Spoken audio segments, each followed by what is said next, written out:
ಪ್ರಕೃತಿ ಸೌಂದರ್ಯವನ್ನ ಹೊದ್ದು ಮಲಗಿರುವ ಜಿಲ್ಲೆ ಕೊಡಗು.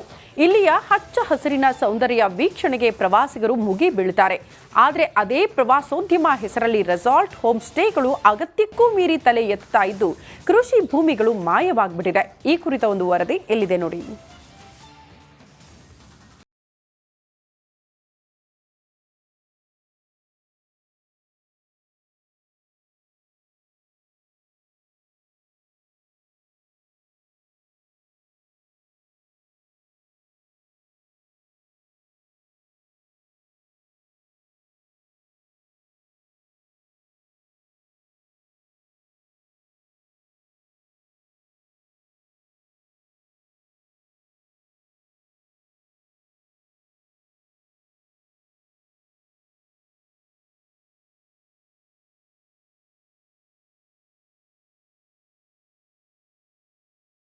ಪ್ರವಾಸೋದ್ಯಮದ ಹೆಸರಿನಲ್ಲಿ ಜಿಲ್ಲೆಯಲ್ಲಿ ಎಗ್ಗಿಲ್ಲದೆ ಹೋಮ್ ಸ್ಟೇ, ರೆಸಾರ್ಟ್ಗಳು ತಲೆ ಎತ್ತುತ್ತಿವೆ. ಹೊರಗಿನಿಂದ ಬಂದ ಬಂಡವಾಳಶಾಹಿಗಳು ಬೆಟ್ಟಗುಡ್ಡಗಳಲ್ಲಿ ದೊಡ್ಡ ಪ್ರಮಾಣದ ರೆಸಾರ್ಟ್ಗಳನ್ನು ನಿರ್ಮಾಣ ಮಾಡುತ್ತಾರೆ. ಜೊತೆಗೆ ಕೃಷಿ ಭೂಮಿಯನ್ನ ಕೃಷಿಯೇತರ ಚಟುವಟಿಕೆಗಳಿಗೆ ಬಳಕೆ ಮಾಡ್ತಿದ್ದಾರೆ. ವರ್ಷದಿಂದ ವರ್ಷಕ್ಕೆ ಕೃಷಿ ಭೂಮಿಯ ಜಾಗ ಕ್ಷೀಣಿಸುತ್ತಿದೆ ಎಂದು ಸ್ಥಳೀಯರು ಆತಂಕ ವ್ಯಕ್ತಪಡಿಸಿದ್ದಾರೆ. ಇವತ್ತು ಹಸಿರು ಕಡಿಮೆಯಾಗಿ ಕಾಂಕ್ರೀಟ್ ಕಟ್ಟಡಗಳು ಹೆಚ್ಚಾಗ್ತಾ ಬರ್ತಾ ಇದೆ ಕೊಡಗು ಜಿಲ್ಲೆಯಲ್ಲಿ.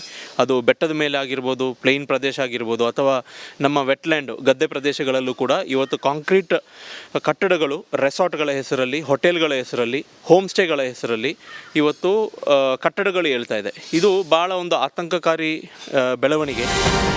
ಕೊಡಗಿನಲ್ಲಿ ಸುಮಾರು 4,000 ಹೋಮ್ ಸ್ಟೇಗಳಿವೆ. ಈ ಪೈಕಿ 1,300 ಹೋಮ್ ಸ್ಟೇಗಳು ಕಾನೂನು ಬಾಹಿರವಾಗಿ ನಡೆಯುತ್ತಿವೆ. ಇವುಗಳ ಜೊತೆಗೆ ಸುಮಾರು 150 ರೆಸಾರ್ಟ್ಗಳು ಜಿಲ್ಲೆಯಲ್ಲಿ ತಲೆ ಎತ್ತಿವೆ.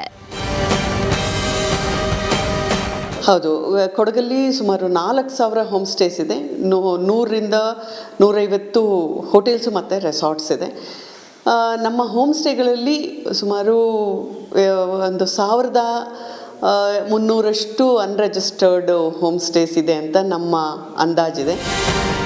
ಇನ್ನು ಈ ರೀತಿ ಪ್ರಕೃತಿ ನಾಶದಿಂದಲೇ ಜಿಲ್ಲೆಯಲ್ಲಿ 2018ರಲ್ಲಿ ರಣಭೀಕರ ನೈಸರ್ಗಿಕ ವಿಕೋಪ ಸಂಭವಿಸಿದೆ.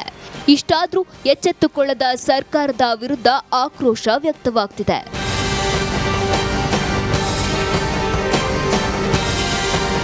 ಅನುಕಾರ್ಯಪ್ಪ, ಬೆಳ್ಳೂರು, ರಿಪಬ್ಲಿಕ್ ಕನ್ನಡ, ಕೊಡಗು.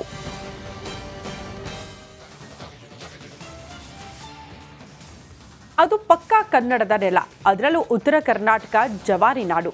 ಇಂತಹ ನಾಡಲ್ಲಿ ಕೇರಳ ಕುಟ್ಟಿಗಳು ಒಂದೇ ಸಮನೆ ಹೆಜ್ಜೆ ಹಾಕಿ ಕುಣಿದು ಕುಪ್ಪಳಿಸಿದ್ರು.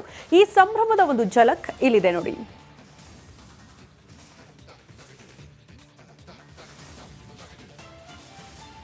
ಗಣೇಶ ಹಬ್ಬದ ನಿಮಿತ್ತವಾಗಿ ಇವತ್ತಿನ ದಿವಸ ಏನು ಕೇರಳದಲ್ಲಿ ಓಣಂ ಆಚರಣೆ ಮಾಡ್ತಾರೆ, ಅದೇ ರೀತಿಯಾಗಿ ಬಾಗಲಕೋಟೆಯ ಬಸವೇಶ್ವರ ಒಂದು ವಿದ್ಯಾವರ್ತಕ ಸಂಘದಲ್ಲಿಯೂ ಕೂಡ ಓಣಂ ಆಚರಣೆಯೂ ಕೂಡ ಬಹಳ ಜೋರಾಗಿ ನಡೆದಿದೆ ಅಂತ ಹೇಳ್ಬೋದು.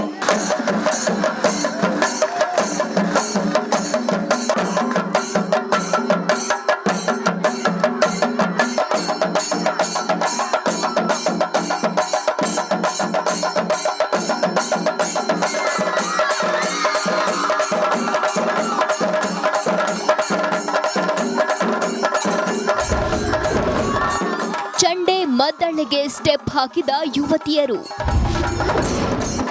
ಕೇರಳ ಸಾಂಪ್ರದಾಯಿಕ ಉಡುಗೆಯಲ್ಲಿ ಮಿಂಚಿಂಗ್. ಹುರುಪಿನಿಂದ ಚಂಡೆ ಬಾರಿಸುತ್ತಿರುವ ಕಲಾವಿದರು, ಚಂಡೆ ಮದ್ದಳೆ ಸದ್ದಿಗೆ ಕುಣಿದು ಕುಪ್ಪಳಿಸುತ್ತಿರೋ ಯುವತಿಯರು. ಕೇರಳ ಸಾಂಪ್ರದಾಯಿಕ ಉಡುಗೆಯಲ್ಲಿ ಕಲರ್ಫುಲ್ ಸಂಭ್ರಮ. ಈ ದೃಶ್ಯ ಕಂಡು ಬಂದಿದ್ದು ಬಾಗಲಕೋಟೆಯ BVV ಸಂಘದ ಮೆಡಿಕಲ್ ಕಾಲೇಜ್ ಕ್ಯಾಂಪಸ್ನಲ್ಲಿ.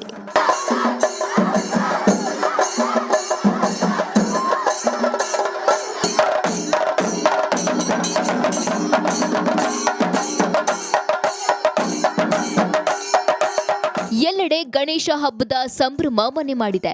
ಹಾಗೆ BVV ಸಂಘದ ಮೆಡಿಕಲ್ ಕಾಲೇಜಿನಲ್ಲೂ ಗಣಪನ ಪ್ರತಿಷ್ಠಾಪನೆ ಮಾಡಲಾಗಿತ್ತು. ವಿಶೇಷ ಅಂದ್ರೆ ಈ ವೇಳೆ ಕೇರಳದ ಪ್ರಸಿದ್ಧ ಓಣಂ ಹಬ್ಬದ ಆಚರಣೆ ಮಾಡಲಾಯಿತು.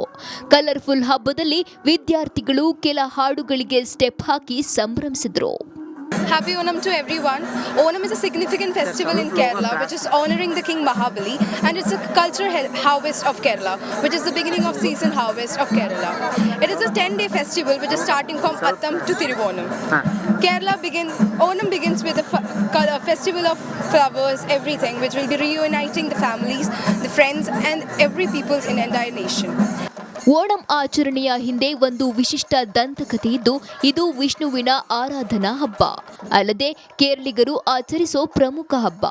ಪ್ರಸ್ತುತ ಮೆಡಿಕಲ್ ಕಾಲೇಜಿನಲ್ಲಿ 500ಕ್ಕೂ ಹೆಚ್ಚು ಕೇರಳ ವಿದ್ಯಾರ್ಥಿಗಳಿದ್ದು, ವಿದ್ಯಾರ್ಥಿಗಳಿಗೆ ಹಬ್ಬದ ಸಂಭ್ರಮ ತಪ್ಪಬಾರದು ಎಂಬ ಉದ್ದೇಶದಿಂದ ಆಡಳಿತ ಮಂಡಳಿ ಓಣಂ ಹಬ್ಬ ಆಚರಿಸಿದೆ.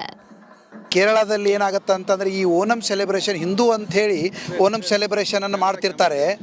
ಬಟ್ ಅಲ್ಲಿ ಯಾವುದೇ ಕಾಸ್ಟು ಕ್ರೀಡು ರಿಚರ್ ಯಾವುದನ್ನು ನೋಡ್ದೇನೆ ಎಲ್ಲರೂ ಕೂಡ್ಕೊಂಡಿದ್ದು ಆಚರಿಸುವಂಥ ಒಂದು ಫೆಸ್ಟಿವಲ್. ಯಾಕಂತಂದರೆ ಈ ಓಣಂ ಹಬ್ಬದ ವಿಶೇಷತೆ ಏನಂತಂದರೆ ಈ ಕೇರಳದಲ್ಲಿ ಒಂದು ಹೊಸ ಇಡೀ ಕೇರಳದಲ್ಲೇ ಒಂದು ಹೊಸ ಸಂಭ್ರಮ ಅನ್ನುವಂಥ ಒಂದು ಇದರಲ್ಲಿ ಸೆಲೆಬ್ರೇಷನ್ ಮಾಡ್ತಿರ್ತಾರೆ. ಅದೇ ರೀತಿಯಾಗಿ ನಮ್ಮ ಮಕ್ಕಳು ಎಲ್ಲ ಇಲ್ಲಿ ಸ್ಟೂಡೆಂಟ್ಸ್ಗಳು ಇಲ್ಲಿ ಆಲ್ಮೋಸ್ಟ್ 500 ಜನ ಇರೋದರಿಂದ ನಾವು ಅವರಿಗೆ ಅವರ ಬೇಡಿಕೆ ಮೇರೆಗೆ ಈ ಒಂದು ಸೆಲೆಬ್ರೇಷನ್ ಅನ್ನು ನಾವು ಮಾಡ್ತಾ ಇದ್ದೀವಿ. ಗಣೇಶ ಹಬ್ಬದ ಜೊತೆ ಓಣಂ ಸಂಭ್ರಮ ಕೇರಳ ಕುಟ್ಟಿಗಳಿಗೆ ಡಬಲ್ ಖುಷಿ ಕೊಟ್ಟಿದೆ. ವಿದ್ಯಾರ್ಥಿಗಳ ಮೊಗದಲ್ಲಿ ಸಂತಸ ಮೂಡಿಸಿದೆ.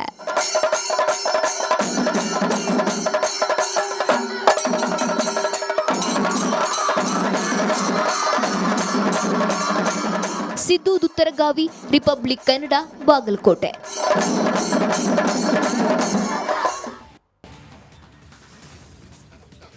ಲಂಚ ಲಂಚ ಲಂಚ. ಹೌದು, ಪರಪ್ಪನ ಅಗ್ರಹಾರ ಜೈಲಲ್ಲಿ ಲಂಚ ಪಡೆದು ಐಷಾರಾಮಿ ವ್ಯವಸ್ಥೆ ಕಲ್ಪಿಸಿದ ಅಧಿಕಾರಿಗಳಿಗೆ ಈಗ ಒಂದು ಕಡೆ ಚಳಿ ಆರಂಭ ಆಗಿದೆ. ತನಿಖಾ ಹಂತದಲ್ಲೇ ಪರಪ್ಪನ ಅಗ್ರಹಾರ ಜೈಲಿನಲ್ಲಿ ಮಹತ್ತರ ಬೆಳವಣಿಗೆ ಒಂದಾಗಿದೆ. ಇದು ರಿಪಬ್ಲಿಕನ ವರದಿಯ ಬಿಗ್ ಇಂಪ್ಯಾಕ್ಟ್ ಕೂಡ ಹೌದು. ಹೇಗೆ ಅಂತೀರಾ? ಈ ಸ್ಟೋರಿ ನೋಡಿ.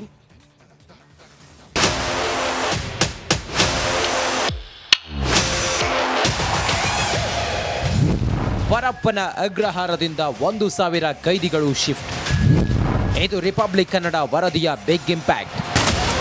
ಪರಪ್ಪನ ಅಗ್ರಹಾರ ಜೈಲು ಅಂತ ಹೇಳಿದ್ರೆ ದರ್ಶನ್ ಅಂತ ನೆನಪಾಗ್ತಾನೆ. ಇದಕ್ಕೆ ಪ್ರಮುಖ ಕಾರಣ ದಾಸ ರೌಡಿಗಳ ಜೊತೆ ಇರೋ ಫೋಟೋ ರಿಲೀಸ್ ಆಗಿದ್ದು. ಇದಾದ ಬಳಿಕ ರಿಪಬ್ಲಿಕ್ ಕನ್ನಡ ನಿರಂತರವಾಗಿ ಜೈಲಿನಲ್ಲಿ ನಡೆಯುತ್ತಿರುವ ಕರ್ಮಕಾಂಡಗಳ ಬಗ್ಗೆ ವರದಿ ಮಾಡಿದ್ದು. ವರದಿ ಬೆನ್ನಲ್ಲೇ 1,000 ಕೈದಿಗಳನ್ನ ಬೇರೆ ಜೈಲಿಗೆ ಶಿಫ್ಟ್ ಮಾಡಲಾಗ್ತಿದೆ. ಪರಪ್ಪನ ಅಗ್ರಹಾರ ಜೈಲಿಗೆ ಭೇಟಿ ಕೊಟ್ಟಿದ್ದ ಸಿಸಿಬಿ ಅಧಿಕಾರಿಗಳು ಹಾಗೂ ಜೈಲು ಹಿರಿಯ ಅಧಿಕಾರಿಗಳ ತಂಡ ಸಭೆ ನಡೆಸಿದ್ದು, ಬೆಂಗಳೂರು ಗ್ರಾಮಾಂತರ ಭಾಗದ 1,000 ಕೈದಿಗಳನ್ನ ದೇವನಹಳ್ಳಿ ಬಳಿ ಇರುವ ಕೋರಮಂಗಲ ಬಯಲು ಜೈಲಿಗೆ ಶಿಫ್ಟ್ ಮಾಡಲು ಕ್ರಮ ಕೈಗೊಳ್ಳುವಂತೆ ಸೂಚಿಸಿದ್ದಾರೆ. 1 ತಿಂಗಳ ಒಳಗಾಗಿ 1,000 ಕೈದಿಗಳನ್ನ ಬಯಲು ಜೈಲಿಗೆ ವರ್ಗಾವಣೆ ಮಾಡಲು ಸಿದ್ಧತೆಗಳನ್ನ ಮಾಡಿಕೊಳ್ಳುತ್ತಿದ್ದು, ಇದಕ್ಕೆ ಬೇಕಾದ ತಿದ್ದುಪಡಿಗಳನ್ನ ಕೂಡಲೇ ತರುವಂತೆ ಸಭೆಯಲ್ಲಿ ತೀರ್ಮಾನಿಸಿದ್ದಾರೆ ಎನ್ನಲಾಗಿದೆ. ರಿಪಬ್ಲಿಕ್ ಕನ್ನಡ ಯಾವುದೇ ಒಂದು ವರದಿ ಮಾಡಿದ್ರೆ ತಾರ್ಕಿಕ ಅಂತ್ಯ ಸಿಗೋವರೆಗೂ ಬಿಡಲ್ಲ ಅನ್ನೋದಕ್ಕೆ ಇದು best example. Naveen Shetty, Keradi, Republic Kannada, Anekal.